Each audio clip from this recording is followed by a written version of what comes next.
नहीं तो हमके रउआ खिलाफ पुलिस स्टेशन में कंप्लेन करे के पड़ी।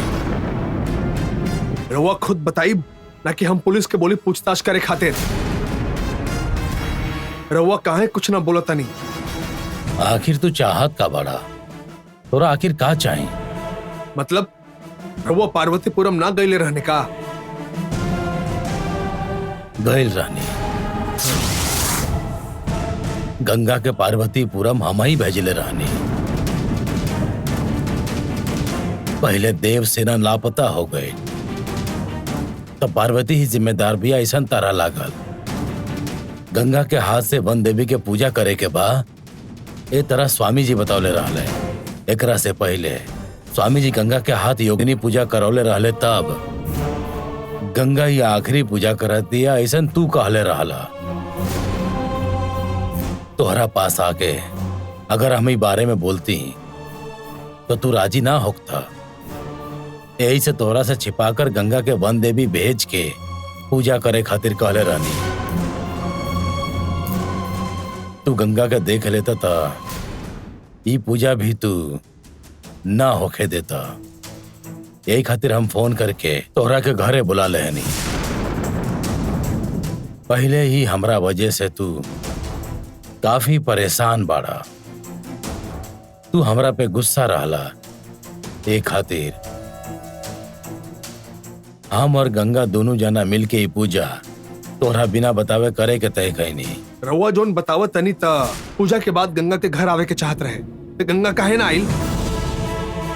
वन देवी के मंदिर में ओके खाली पूजा करे खातिर भेजले रहनी ना कि रउआ ओके कौनो अनजान जगह भेज देले बानी। ओकरा बाद आगे का भइली तो सुन ला। सिर्फ वन देवी मंदिर में ही ओकरा के पूजा करे खातिर कहले रहनी। पूजा खत्म होते ही ओकरा के वापस आवे खातिर कहले रहनी।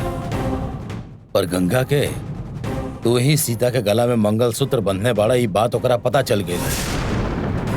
हमनी के लाख समझावनी लेकिन ऊ काशी जाए के जिद पे अड़ गई। हमार दिल करे तो हम वापस आ जाए। मेहरबानी करके ये बात अरुण के मत बताए। मैं ऐसा कसम दे के ऊ चल गए।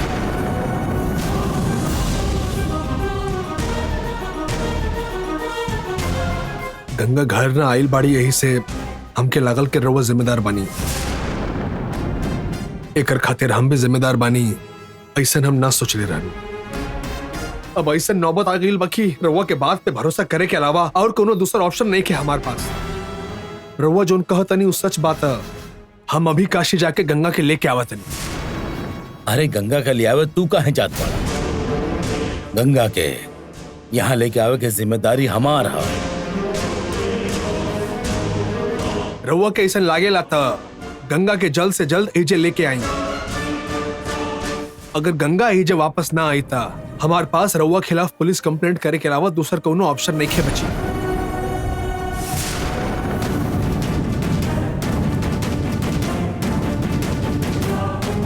अब अरुण के और ज्यादा ना समझा सकीने। ओकरा पुलिस स्टेशन जाए से पहले हमके ही कुछ करेंगे पड़ी। हाँ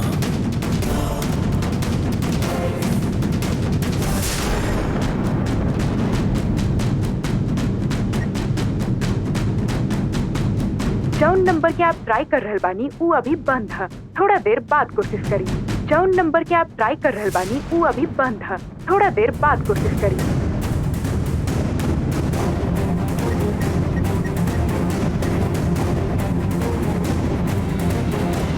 बोला पार्टनर। बिच्छू, हम स्वामी जी के फोन लगाओ तो नहीं, लेकिन नंबर बंद बताओता है। हम कल घर गए रही तो घर भी ना रहा है। हमके उनसे जरूरी बात करे के बा। स्वामी जी के कोनो और नंबर बा का? स्वामी जी के एक के नंबर बा पार्टनर। हम भी ट्राई करत रहनी तो स्विच ऑफ आइल। काहे कुछ प्रॉब्लम भइल बा का? ज्यादा कुछ ना है। हर बार के तरह अरुण के उलझन हम बाद में फोन करत हनी। ओके पार्टनर।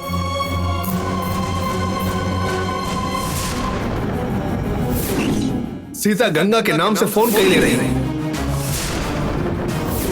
हमारे पास रउआ खिलाफ पुलिस कंप्लेंट करे के अलावा दूसरा कोनो ऑप्शन नहीं खे बची।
तो के घर लेके आईनी तब से तू हमार भला ही कैले बाड़ू,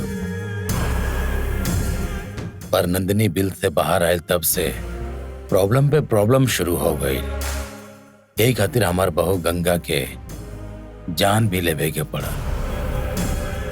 मरल हमार बहू गंगा काशी गइल भी ऐसन बोल के अरुण के कोनो तरह भी समझाओ ले बानी। अगर गंगा वापस ना आयल तो अरुण हमार पुलिस में कंप्लेंट करे के बात करत रहला। स्वामी जी से बारे में पूछताछ करे के रहे तो स्वामी जी के फोन बंद आवत बा। ऐसन कठिन समय में अब तू ही हमके बचा सकेलू। अब तोहरा भरोसे ही हम कार्य करे वाला बानी। सही रास्ता दिखा के ये मुसीबत से छुटकारा दिलावे में अब तू ही हमार मदद कर सके।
आई हमरा पास आवे के का जरूरत रहे? तोहरा हाथ से एगो काम करवावे के रहा। हमार बेटा हमरा पे शक करे लागल बा। गंगा नहाई आई था पुलिस कंप्लेंट करे के धमकी देत बा। इता तो हर प्रॉब्लम बा, हमके काहे बतावा तारा? तोरा तो रूप बदले के विद्या आवेला ना। अभी संकट से सिर्फ तू ही हमके बचा सकेलू। हाँ मैं का कर सकेनी? गंगा के रूप लेके तू महल में आ जा। गंगा के रूप लेके? तू गंगा का रूप लेके महल में आ जाइबू तो अरुण के लागी कि गंगा जिंदा भी आ। अपन बेटा के भरोसा जीते खातिर हम क्यों का झूठी पत्नी बने के कहा तारा? हमरा बारे में जानते हुए भी हम क्या ऐसा गलत काम करे के कहा तारा? हम कैसे करब? हमके लागल कि काल चक्र के बारे में कुछ बात करे के होखी, पर तू तो सगा बेटा के साथ ही झूठा खेल खेला तारा। एगो पिता के शोभा न देवेला। हम अपन बेटा के एगो आदर्श पिता ना बन पाईनी, लेकिन हमेशा हम ये चाहब कि हमार बेटा हमारा साथ रहे। एक खातिर तोरा से नफरत होखला के बाद भी हम तरह लगे आइल बानी। काहे? तोहरा पास तो नंबोदरी है ना, ओकरा पास जाए के चाही। स्वामी जी कहाँ बाड़े पता नहीं खे। हमरा लगा था वो शायद शहर में नहीं खान। उनका अवला तक हम इंतजार ना कर सकीले। हमके तो हर मदद के जरूरत बा। कुछ समय पहले ही हमार बहन आपके बेटे के प्यार में आत्महत्या कर ले रहे, याद बना आपके? यही से हम ओकर झूठा पत्नी बने के हम बिल्कुल तैयार नहीं खी। तोहरा बहन के साथ का भइल हमरा नहीं खे पता, और हम जिंदगी भर नाटक करे खातिर नहीं बोला, सिर्फ कुछ दिन खातिर तोरा के महल में रहे खातिर बोला तानी। बस गंगा बन के अइलू तो ये दुनिया से जा चुकल गंगा के टॉपिक ही खत्म हो जाए। ओकरा बाद अरुण और सीता के मिलाकर तू निकल जाइया। हम तो हर पैर पड़ता नहीं, तू हमारी काम कर दे प्लीज। ठीक बा, तू इतना कहा तरह ही से हम तो हर मदद कर सकेंगे, लेकिन ई करे के बाद हमरा के काम मिली। हम वो काल चक्र तोहरा के दे दे।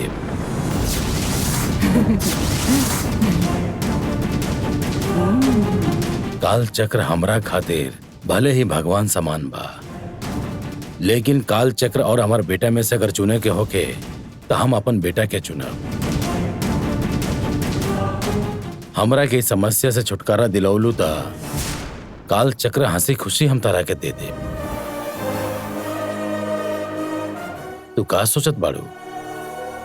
तो काल चक्र देवे वाला बड़ा ही से हम तोहके तोहार मदद करे के तैयार हो सकेनी, लेकिन तोहार ये सब बात पे भरोसा कैसे करी ई तो बतावा हमरा के। गंगा के तो ही मारले बड़ा ए बात के सबूत हमरा पास बा। ई जानते हुए भी तू हमरा के अपन घर बुला के हमार सर पे गन रखला और हमके जान से मारे के कोशिश कैला। कल तो हर समस्या हल होते ही हमरा के घर से निकाल देबा, तब का करब हम? तोहरा पर भरोसा कर सके ऐसा कुछ करे के हो कि तोहरा के, तभी हम ए बारे में कुछ सोचा। कहा करेगा बा तू बता दा, हम करब। काल चक्र तू हमरा के देवा, आपन बेटा के कसम खा के वादा कर तू हमरा से।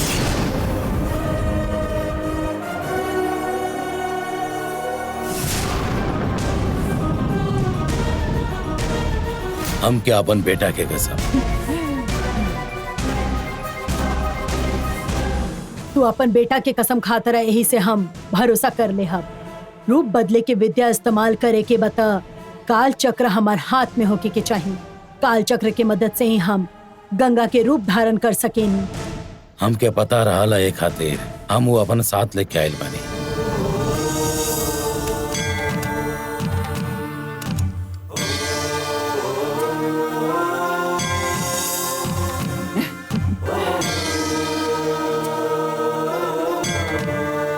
कि काल चक्र अब हम तोहरा के देतनी, लेकिन रूप बदलते ही हमरा के वापस कर दिया। जब तू हमरा घर से गंगा का रूप में निकल जाइबू तब हम काल चक्र तोहरा के दे देब।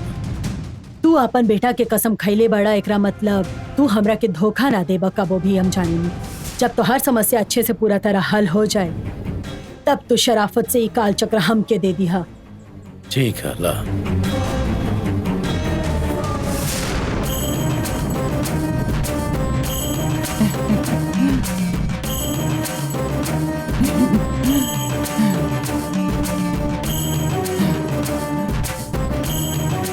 पिछला बार जब तू हमार हाथ आयल रहला तब हम सिद्ध तपस्विनी रहनी, पर अब हम अपन शक्ति खो चुकल बानी। तू तो केहू के भी खोल हल शक्ति के वापस दिला सकेला। हमार खोल शक्ति वापस दिला दा।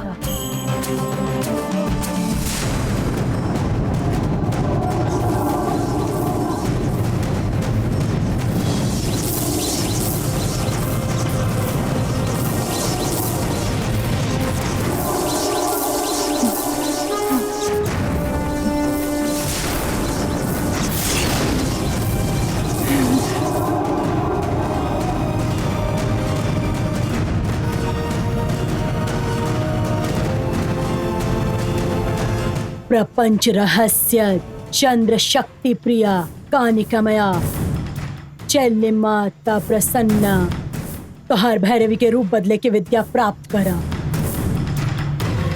हमके राजशेखर के घर के बहु गंगा के रूप धारण करे के बाद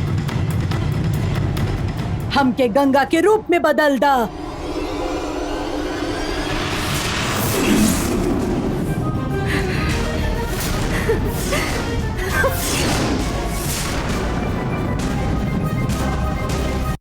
हमके राजशेखर के घर के बहु गंगा के रूप धारण करे के बाद हमके गंगा के रूप में बदल दा।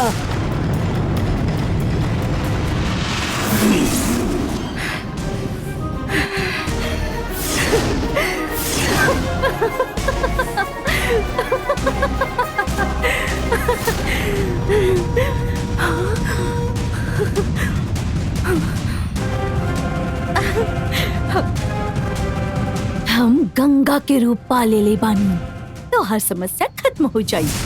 महल कब आवे के बा वो बताव। कल गाड़ी भेजा तनी, तब महल में आ जाइया। लेकिन तोहरा पे केहू के शक ना होके के चाहिए, इतना ध्यान रखिया। हम नंबोदरी बन के आयल रहने तब तो के शक भइल रहे का? नहीं, शक तो ना भइल रहे। वैसे ही गंगा बन के आवे पर भी हम असल में भैरवी बानी, ये केहू के पता ना चली। बहुत शुक्रिया भैरवी। अब काल चक्र हमके दे दो।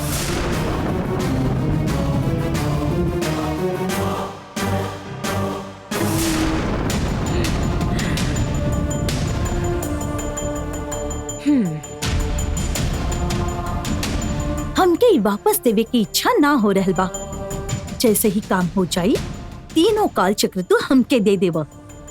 बिल्कुल दे दे, मिलत नहीं।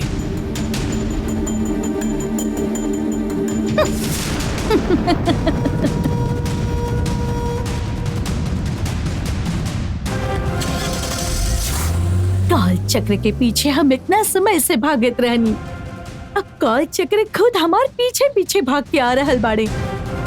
तो मर चुकल गंगा के रूप में हम महल में चल जात बानी, और तीनों काल चक्र लेके आवे के बाद तपस्विनी भैरवी के रूप में आई।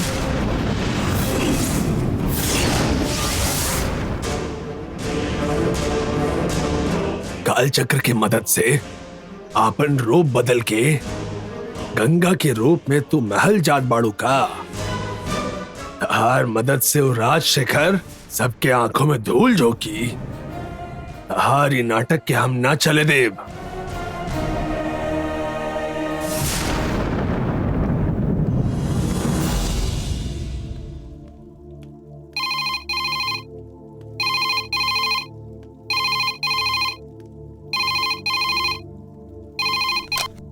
हेलो गंगा, कैसन बाड़ू गंगा? देवसेना के बर्थडे पे फोन करके तू तो बिल्कुल ही गायब ही हो गई लू। जैसे तू कहले रहलू वैसे ही ओकर बर्थडे धूमधाम से सेलिब्रेट केले रहनी। अरुण बगल में ही बौकरा के देता नहीं। एला अरुण। हेलो। सुनी ना, हम गुस्सा में घर छोड़ के आ गए रहनी। अरुण बगल में ही बौकरा के देता नहीं। एला अरुण। सुनी ना, हम गुस्सा में घर छोड़ के आ गए रहनी। अब हम दूर आके रव्वा के और ज्यादा तकलीफ ना देब। हम जल्दी घर आ जाए।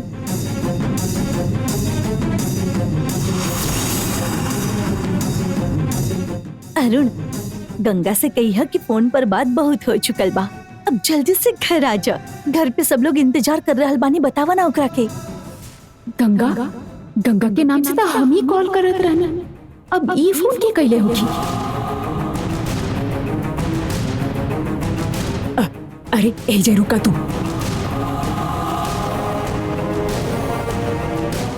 सब लोग खातिर खुशखबरी बा, गंगा घरे वापस आ रहल बिया। हाँ,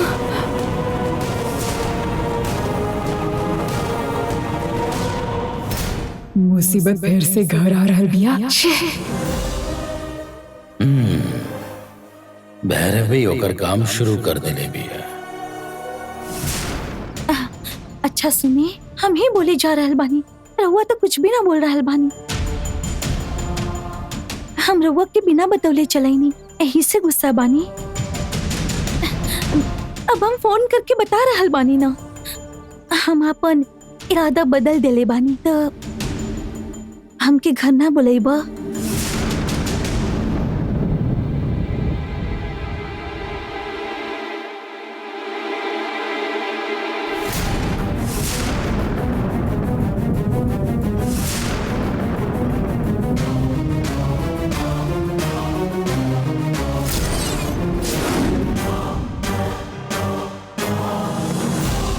सीता एजे बा मतलब फोन पर सचमुच गंगा भी आका।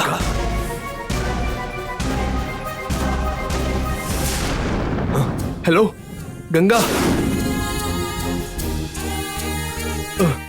सच में तू ही बोलत बाड़ू का? हमके तो यकीन नहीं खे होत। हमके माफ कर दा गंगा। भांजा, हाँ? गंगा आवे के बोलतिया ना, फिर काहे रोताड़ा तू? रिलैक्स हो जा। हमके दो अरुण। गंगा, अब तो के अरुण की हालत समझ में आ गई होगी। वो बहुत कुछ सहले बाड़े बेटा।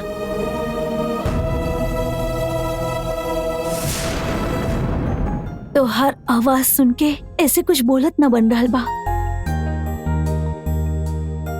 तो जहाँ बाड़ू तुरंत वहां से निकल के घर आ जा। दीना, गंगा, तू इस समय कहाँ पर बाड़ू बतावा, हम तरह के लेवे आई।